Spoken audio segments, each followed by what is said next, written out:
ಸಿಂಗೀದಂ Srinivasa Rao sir direct ಮಾಡಿ, Parvathamma Rajkumar madam produce ಮಾಡಿ, Rajkumar sir Madevi ma'am act ಮಾಡಿರೋ ಚಲಿಸುವ ಮೋಡಗಳು ಅನ್ನೋ ಒಂದು ಸಿನಿಮಾ. ಈ ಸಿನಿಮಾ ಸುಮಾರು ಥಿಯೇಟರ್ಗಳಲ್ಲಿ 150 ಡೇಸ್ ಕಂಪ್ಲೀಟ್ ಮಾಡುತ್ತೆ. ಇನ್ನು ಕೆಲವು ಥಿಯೇಟರ್ಗಳಲ್ಲಿ 250 ಡೇಸ್ ಕಂಪ್ಲೀಟ್ ಮಾಡುತ್ತೆ. ಇನ್ನು ಕೆಲವು ಥಿಯೇಟರ್ಗಳಲ್ಲಿ 1 ವರ್ಷ ಓಡುತ್ತೆ. ಆ ವರ್ಷದಲ್ಲಿ ಹೈಯೆಸ್ಟ್ ಕಲೆಕ್ಷನ್ ಅಂದ್ರೆ ಚಲಿಸುವ ಮೋಡಗಳು ಸಿನಿಮಾನೇ. ಮೈಸೂರು ಸಿಟಿನಲ್ಲಿ ಮಾತ್ರ 7.5 ಲಕ್ಷ ಟಿಕೆಟ್ ನ ಸೋಲ್ಡ್ ಮಾಡಿದ್ದಾರೆ.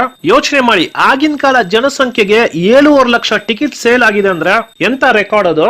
ಬ್ಯಾಂಗ್ಳೂರಲ್ಲಿರೋ ಕಪಾಲಿ ಥಿಯೇಟರ್ ಅಲ್ಲಿ ಡಾಕ್ಟರ್ ರಾಜ್ಕುಮಾರ್ ಅವರು ಸ್ಟೈಲ್ ಆಗಿ ನಿಂತಿರುವಂತ 80 ಅಡಿ ಕಟೌಟ್ ಇಟ್ಟಿರ್ತಾರೆ.